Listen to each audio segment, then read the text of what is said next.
So I'll talk a little bit about my master's project. It's still a little bit on the works, so bear with me.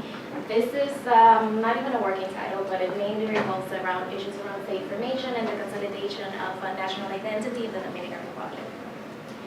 So the Dominican Republic achieved its independence in February 27, 1844.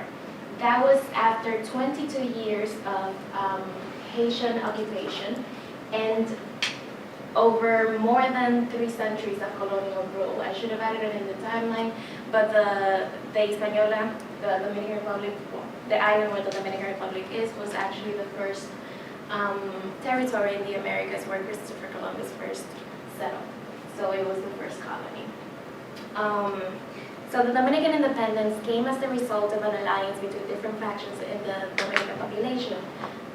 Everyone had different ideas of who should rule the country and how it should be done. So while ideas about sovereignty and freedom were shared by some of the leaders of the independent movement, they weren't widely disseminated among the population, and therefore it didn't really yield the support of the masses. They didn't really participate too much in the process. It was a process of negotiations from the top, and while confrontations with Haitian leaders did occur, as I mentioned, the participation of the overall population was limited, to say the least. Once the country annexed the territory to Spain in 1861, however, it was clear the discontent of the population, and they participated and revolted against it, achieving again the restoration of the Dominican independence in 1865.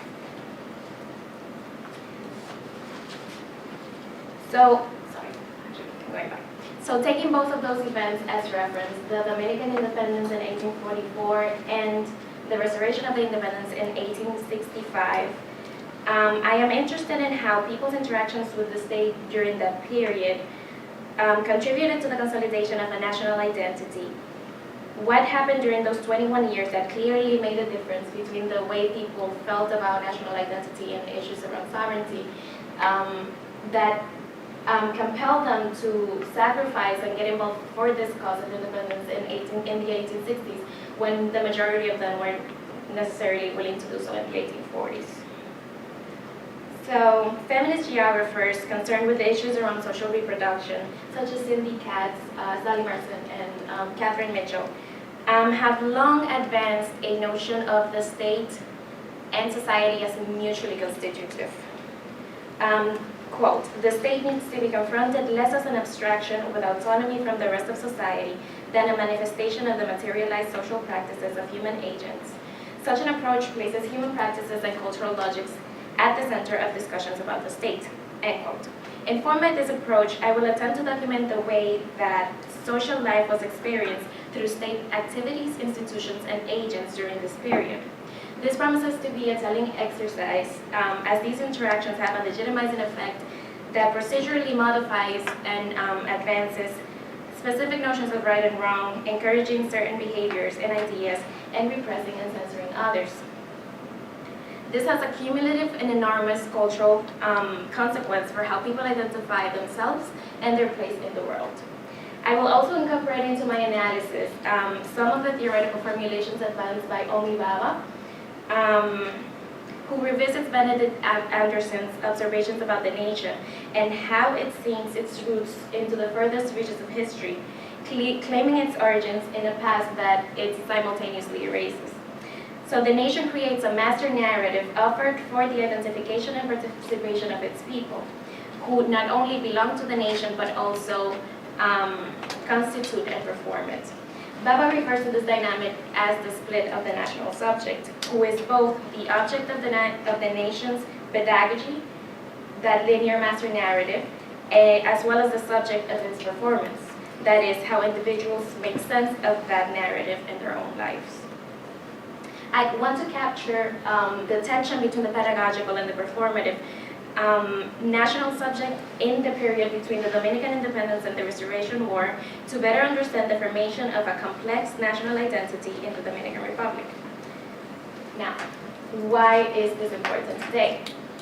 In 2013, the Constitutional Court of the Dominican Republic dictated a controversial ruling that stripped away the citizenship of tens of thousands of Dominicans who were born from undocumented workers, retroactively going as back as 1929.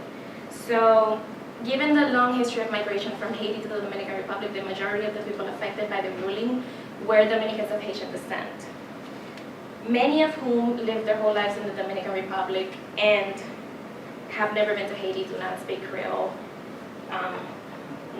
So the ruling left tens of thousands of Dominicans stateless and facing mass deportation, if unable to regularize their status by complying with the newly imposed regulatory practices. So how does one arrive at massive denationalization from one day to the next? The reasons why the ruling was dictated have been widely debated in the Dominican Republic and abroad, yet no clear conclusions have been reached. What the debate makes irrefutably clear, however, is that the concept of the nation and who has the right to be a national, while seemingly solid and deep-rooted in the Western tradition, are still incredibly fuzzy and important in the Dominican